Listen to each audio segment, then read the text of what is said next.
He was raised in the back stairwells of the very campus that would one day chant his name.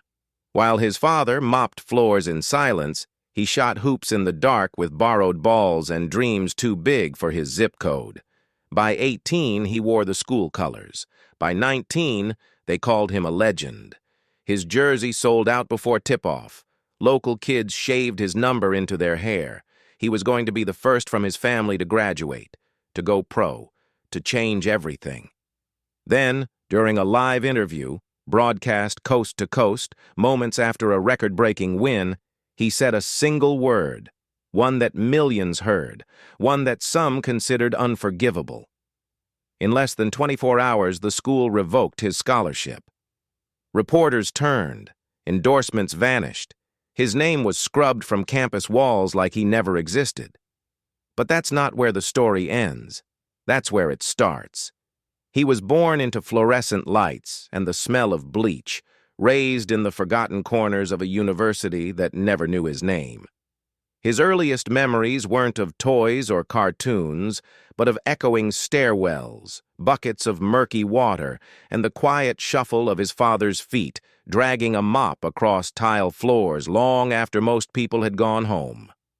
Raymond, his father, was the nighttime janitor for Middleton University, a place of prestige, ivy-draped walls, and unspoken hierarchies. By day, it was a world of scholars and privilege, but by night, it belonged to men like Raymond, men who scrubbed chalk from boards, emptied trash that carried the evidence of dreams and ambitions, and cleaned up the footprints of people who would never acknowledge them. Their apartment was 2 bus stops from campus, behind a laundromat that hummed non-stop and leaked steam into the hallway. 1 bedroom, 1 window, thin walls, and a single TV that barely worked. They didn't have much, but they had a rhythm. Raymond worked every night, 6 days a week.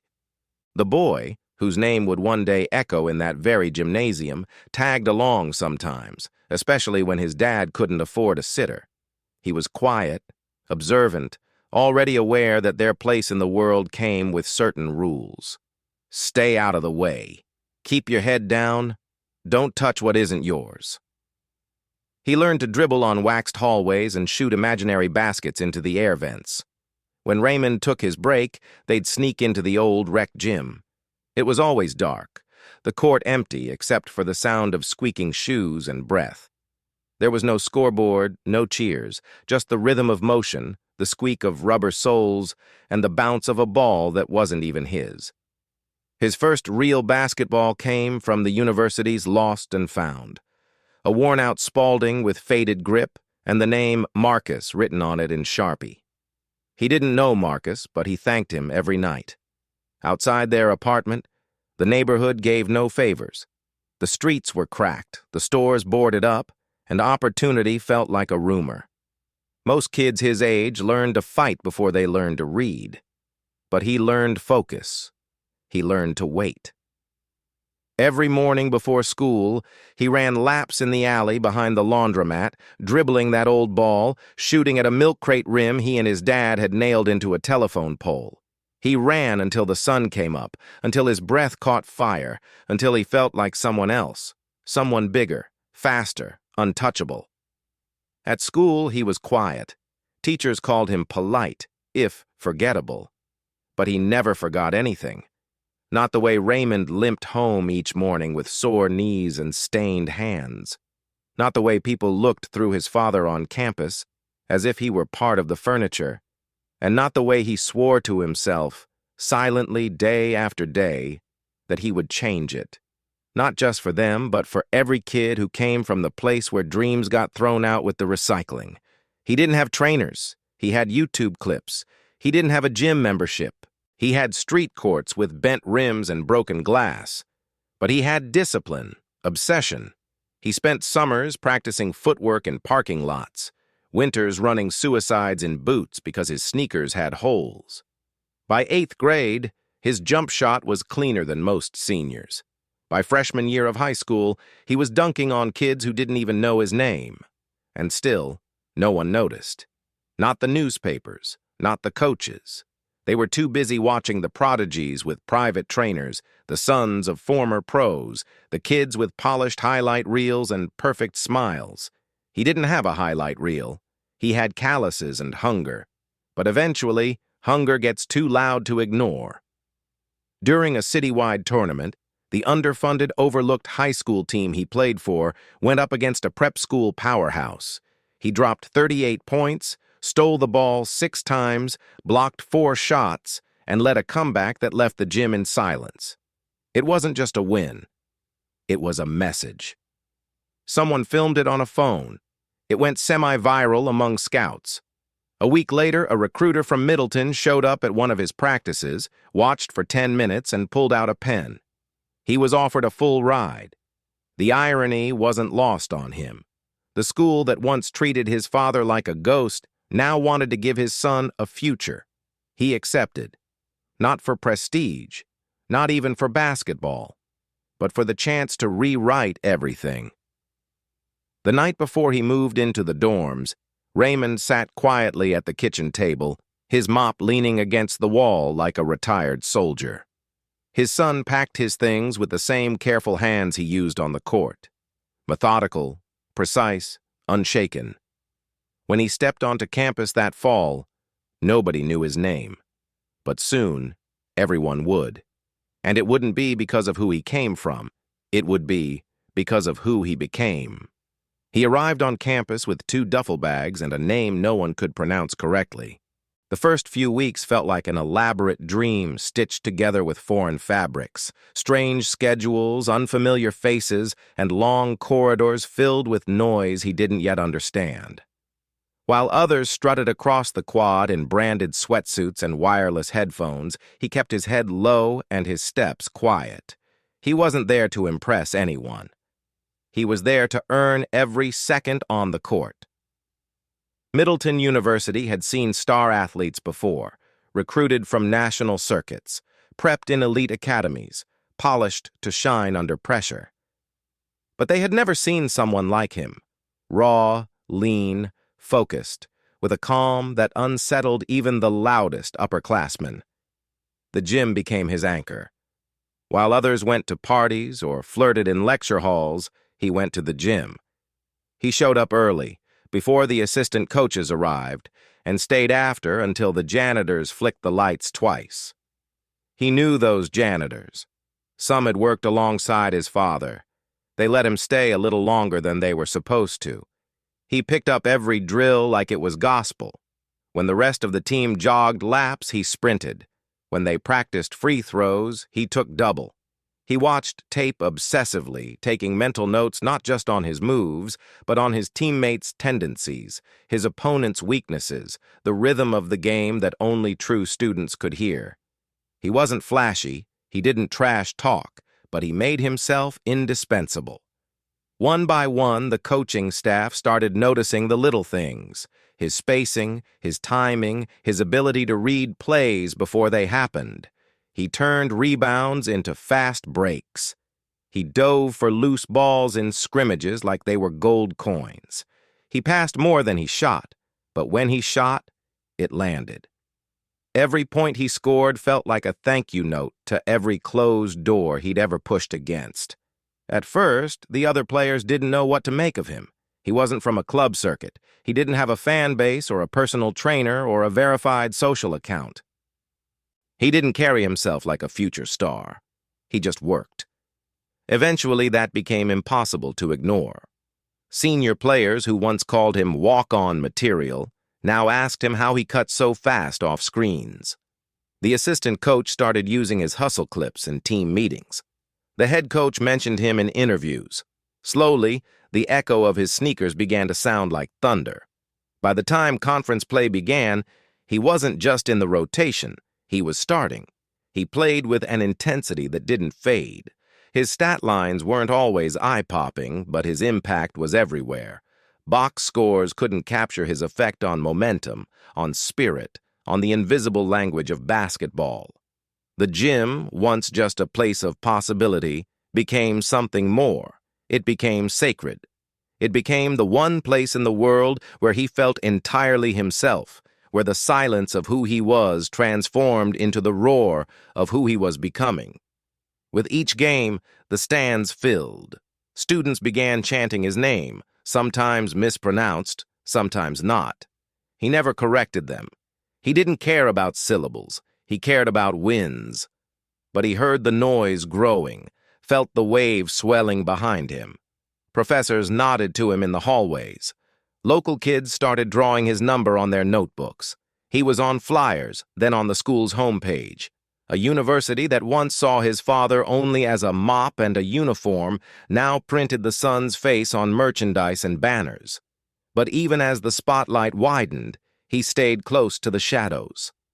After practice, he'd walk the long way back to the dorms, passing buildings where his father had scrubbed floors for decades. Sometimes he'd see him, Raymond, pushing a mop cart or wiping windows, and he'd keep walking, pretending not to notice. It wasn't shame, it was sacredness. He didn't want the world to see his father only now, only when the son had become valuable. He wanted to preserve the quiet dignity of the man who had never asked for applause. Success brought distractions. Interviews, sponsorship interest, agents sending messages through cousins and old teammates. He ignored most of it. He had rules. No endorsements until graduation. No media unless it was team approved. No skipping class, no skipping meals. His discipline became his brand, even if he never called it that. His sophomore year opened with a national TV game. He dropped 25 points, 6 assists, and the game winner at the buzzer. Social media exploded. Recruiters whispered about early draft declarations. Some said he was a lottery pick. But he still wore the same shoes until the soles gave out. Still refused private trainers. Still cleaned his locker after every practice. His teammates began following his lead. The gym, once just a place for sweat, became a sanctuary of ritual. The music played lower. The trash-talking softened. Focus took hold. The coaches noticed. They called it a cultural shift. But he didn't call it anything. He just kept moving, like he always had. Late one night, after everyone else had left, he sat alone on the baseline. The court was dark except for one overhead light buzzing quietly above him. He traced the free throw line with his finger, feeling the smooth wax of the floor. He thought about the milk crate hoop back home. About the nights when he and Raymond would sneak into empty gyms like this one, pretending for just a moment that they belonged. Now he did. But he still felt like a visitor in his own legend. And that, more than anything, kept him grounded. He knew the world could love you today and erase you tomorrow, so he trained like every game might be his last, practiced like no one was watching, played like the game owed him nothing, because to him, the gym was not just a path to glory, it was a promise, a quiet vow to a father who worked in the background, to a childhood written in struggle, to a future still uncertain. The gym had become his temple, and he was its most faithful disciple. It was supposed to be a celebration. The team had just clinched a major conference win against a nationally ranked rival. The gym had never been louder, the crowd never so electric. Cameras followed him off the court, reporters jostling for angles as he walked down the tunnel, sweat still dripping from his chin. That night had marked his arrival as more than a promising talent. He was now a star. Local news ran a highlight reel of his performance on a loop. National analysts tweeted his name. Someone compared him to a future Hall of Famer. The student body, drunk on pride and adrenaline, spilled into the streets. Students lit fireworks, blared music, and turned the quiet campus into a temporary carnival of euphoria. He didn't want to go out. That wasn't his scene. He never drank, never partied, never got too close to anyone who wanted to treat him like a symbol rather than a person. But the coaches said a little celebration wouldn't hurt. The team insisted. Even his father, always wary of distractions, had said, "You earned it." So he went. Not far. Just a house 2 blocks from campus, hosted by a senior point guard with family money and an unlimited supply of confidence. The music thumped through the walls, the floor sticky with spilled beer and footsteps. He kept to the corner, nursing a soda, nodding politely at teammates and students who greeted him with wide eyes and questions about the future. He didn't know most of their names. They knew his. The rooms blurred with noise and heat, and after a while he stepped outside, letting the cool air cut through the sweat on his back. What happened next would replay in his mind 1,000 times over.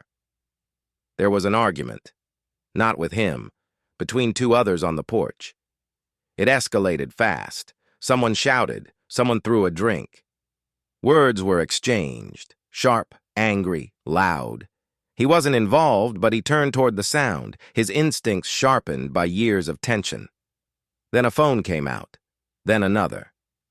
A small circle of students had gathered. They were filming, laughing, shouting. One of the players pushed someone back. Another tried to pull him away.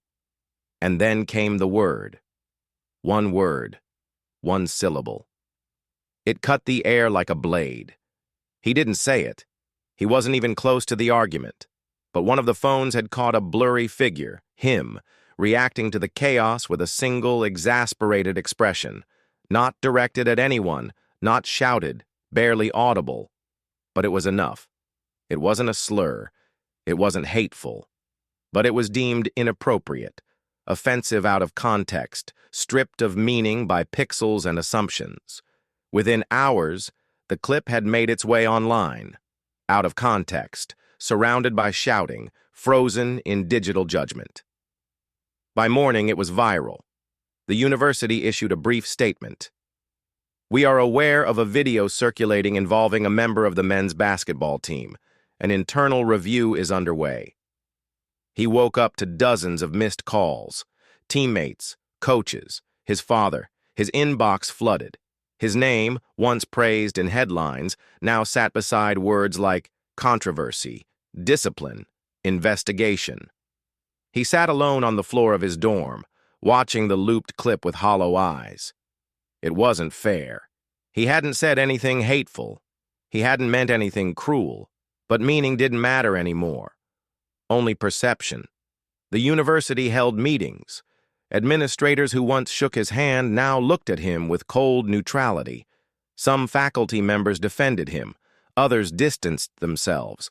On social media, debates raged. Some calling for compassion, others demanding accountability. The noise was deafening. He wanted to explain, to speak, to tell the truth of what happened. But his coaches told him to stay quiet while the review proceeded. His silence became guilt in the eyes of many. Within a week, his image was taken down from the athletics website. His interviews were removed from the school's media page. A press conference was called. The head coach stood beside the athletic director and announced that, pending the outcome of the university's investigation and in light of its code of conduct, the player in question was suspended indefinitely. The team would move forward. He sat in his dorm alone, the walls closing in. Teammates stopped texting. Classmates avoided eye contact. Professors offered blank stares or quiet pity. The gym, his temple, was now off limits. He wandered campus like a ghost, no longer the hero, no longer the symbol of rising from struggle, just a headline, just a cautionary tale. His father came to visit. They didn't talk much. Raymond sat across from him in silence, eyes heavy. They ate sandwiches neither could taste. He tried to hold himself together, but the weight crushed him. Not because of the mistake, but because everything he had built, every moment of quiet resilience, every hour of practice, every sacrifice, had unraveled not with failure, but with noise. A few days later, the university announced he was being removed from the program. Not expelled, just no longer part of the team. They framed it as a mutual parting of ways. There was no hearing, no public defense, just an ending. That night he walked to the gym. The doors were locked. He stood outside in the cold, staring through the glass at the court where his name had once echoed. The same court where his father had once mopped floors. The same court that had given him purpose, only to take it away in the span of a few seconds. He turned and walked home, not bitter, not angry, just hollow. The world had changed, and now so had he. He disappeared from the headlines faster than he had risen. What had once been his legacy, stat sheets, highlight reels, press clips, was quietly erased from the university's digital presence. His photos were removed from the athletics hallway, his jersey taken down from the practice facility. No announcements were made beyond the initial statement. The machine simply moved on, recalibrating around his absence, as if he had never been part of it at all. In the silence that followed, he returned to the shadows he once knew so well. He moved out of the dorms before sunrise, taking only what he could carry in 2 bags. The rest he left behind: school-issued gear, a pair of custom shoes, a stack of unopened mail. He didn't say goodbye to teammates. He didn't answer messages. Most had already stopped coming. He moved back into the small apartment he grew up in. It felt smaller now, the walls closer, the air heavier. His bed creaked the same way it had when he was 12, and the old smell of cleaning products still clung to the curtains. His father, Raymond, made room quietly, clearing space without judgment, as if they both knew this moment had always been a possibility. The days bled together, morning light through dusty blinds, the distant hum of city buses, the quiet shuffle of his father preparing for another shift at the university. He barely spoke. He barely moved. The rhythm of his life, once dictated by practice schedules, games, and team meetings, was replaced by stillness and static. The gym was no longer his sanctuary. The court, once an extension of his soul, was just a memory. At first, he couldn't even look at a basketball. Every object related to the game felt tainted, like a cruel reminder of what had been taken from him. The shoes sat untouched in the corner, the ball deflated just slightly from disuse. The trophies and medals from high school lay in a box beneath his bed, their shine dulled by dust and indifference. He got a job washing dishes at a diner a few blocks away. The manager recognized him but said nothing. Maybe out of respect, maybe out of discomfort. The work was mindless, mechanical, hot water, soap, repetition. There was something in the scrubbing, in the steaming plates that mirrored how he felt inside, erased, rinsed of identity, stripped to bone and silence. At night, he walked alone, sometimes for hours, circling the old high school courts. Occasionally, he saw kids playing under flickering lights, their laughter unburdened, their movements loose. He kept walking. He didn't want to be recognized. Not anymore. He was no longer the promise, the prototype, the prodigy.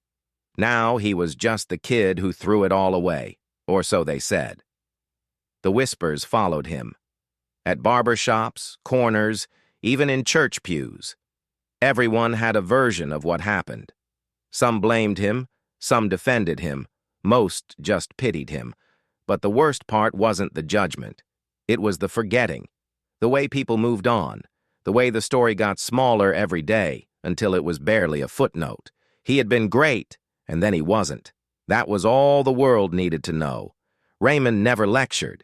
He didn't ask for explanations. He just kept working. Every night he came home in the same uniform, his hands still smelling of disinfectant, his eyes tired but kind. One night, long after midnight, the boy, now a man scarred by silence, stood in the hallway and watched his father scrub the kitchen floor. There was something poetic in the motion, something holy in the way Raymond didn't flinch from the task, didn't curse the stains or the labor. He just worked, as he always had. And in that moment, something broke open. He realized he had let the world define him by a title, by applause, by the scoreboard. He had believed that without those things, he was nothing. But his father had never needed a crowd, never chased validation.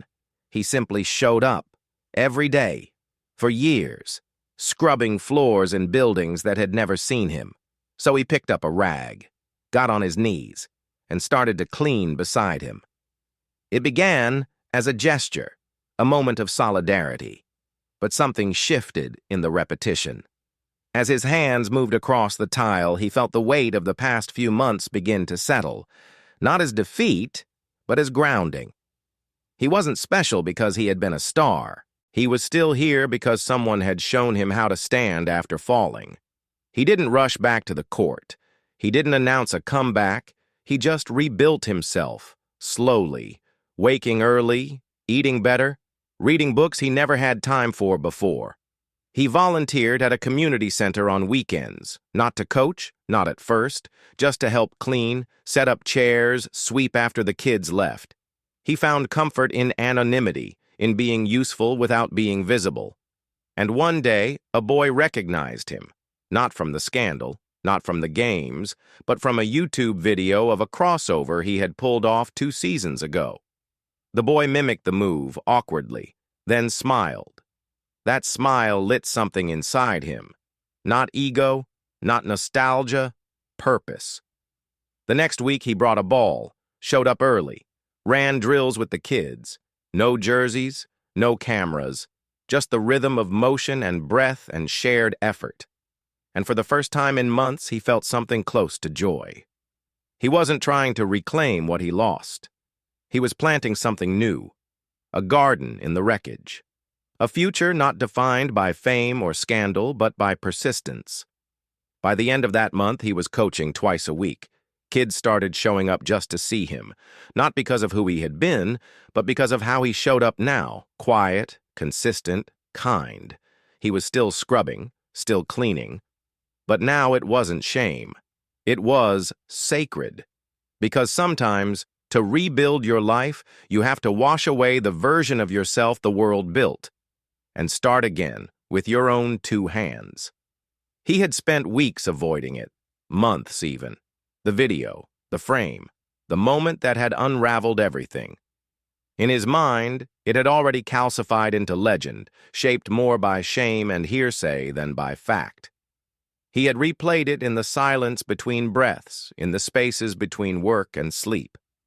But he had never actually watched it. Not since that first morning when everything collapsed. Not with focus. Not with the courage to listen to what had actually been said, until now.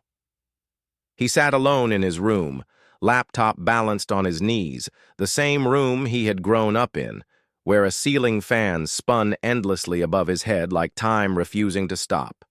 He found the clip, buried deep now beneath newer scandals, fresh faces. It had faded from public consciousness. But for him, it never had. He pressed play. The scene played out just as he remembered it. The chaotic shouting, the blurred movements, the jostling of bodies and cell phone flashes, and then the moment. The frame paused on his face, mouth partially open, one syllable escaping, not screamed, not directed at anyone, a word he had grown up hearing, a word he had used, a word others around him had used like punctuation, like breath. But here, now, in that moment, stripped of tone, stripped of context, it was something else. He paused the video, closed his eyes, and for the first time tried to ask himself honestly, why had he said it? Not the surface answer, not the defensive reflex, but the truth underneath. He thought back to childhood, to the sound of the word floating through playgrounds, corners, locker rooms. Sometimes it meant brother, sometimes anger, sometimes defiance. In his neighborhood, it had been shaped by survival. It was a shorthand for everything that couldn't be said, for wounds too old to explain, for a language born from pain and turned into kinship. But outside that context, on that porch, under the microscope of a world that didn't know his streets, his roots, it was just noise, just a trap. He had never meant to hurt, never meant to offend. But meaning and effect, he now understood, weren't always aligned, and more importantly, he saw how he had been blind to the fact that his platform, his rise, had changed the stakes. He wasn't just a kid on the court anymore. He had become something larger, something symbolic, and with that came weight he hadn't been ready to carry. And maybe that was part of the tragedy, not just the word, but the fact that he hadn't yet understood how deeply the world watched him, not because they loved him, but because they waited for him to fail. He sat in the stillness of that truth, not bitter, not angry, just quiet. In the following days, he started speaking to people, one by one. First, to a mentor at the community center who had once marched in the civil rights movement. They talked not about language, but about history, about reclamation, about how the same word could liberate in one mouth and wound in another. Then, he spoke with a local pastor who had seen generations rise and fall under the weight of misused words. They discussed silence, responsibility, and the burden of being seen before you know who you are. And slowly, a new understanding formed, not just of what had happened, but of what could be done next. He didn't want to be remembered for a single mistake, but he also didn't want to pretend it hadn't mattered. He wanted to grow, not erase. He began to visit schools, quietly, not as a speaker, but as a listener. He sat in back rows of youth discussion groups about language, identity, culture. He heard young voices, angry, confused, passionate, debate the word that had derailed his life. He heard echoes of himself, and in those voices he saw a path not to redemption, but to relevance. He was invited, tentatively at first, to join a panel at a local college. The subject was Words We Carry. He didn't speak from a podium. He sat in a circle. He told his story without defensiveness. He described how casual his use had been, how unexamined, and how devastating the consequences. He didn't plead innocence.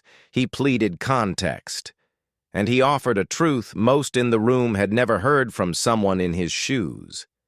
That you could grow up with a word like oxygen and still drown in it. The crowd didn't cheer, but they listened. Afterward, a professor approached him and said quietly that there was power in what he had done, not because he was perfect, but because he had dared to keep showing up. In the months that followed, he wrote an essay, not for publication, just for himself. He called it Echoes of the Word. It was part memoir, part reflection, part promise. He printed 3 copies, one for himself, one for his father, and one for the community center where he had found his second start. He didn't seek forgiveness anymore. He sought forward. Because what the word meant wasn't just about history or culture or pain. It was about presence, about knowing that every sound you release into the world matters, especially when people are listening. And if he had once been careless with that weight, he now carried it fully, not as punishment, as purpose. The world had moved on. The game had moved on.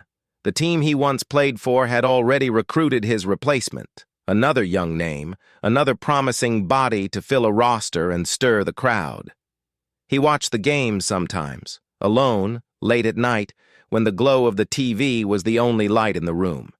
Not with bitterness, not with longing, just as a reminder that time never waits for anyone, not even for those who once commanded it.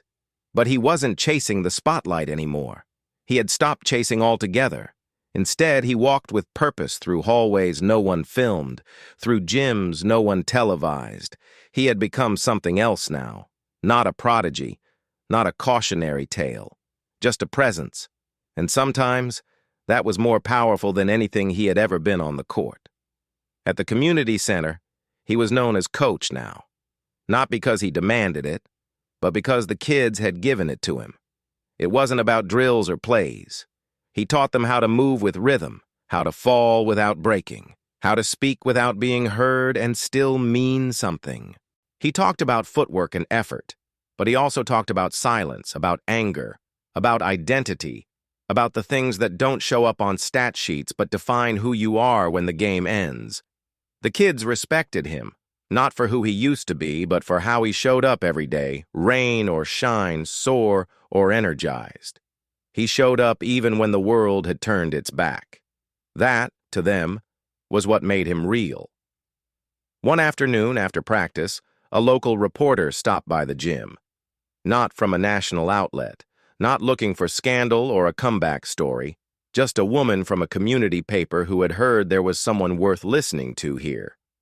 She sat with him on the bleachers as kids shot baskets behind them, the sound of rubber on wood keeping time like a metronome. She asked him what he thought his legacy was now. He didn't answer right away. He looked out over the court, watched a small girl land her first layup, her teammates cheering louder than the score ever had.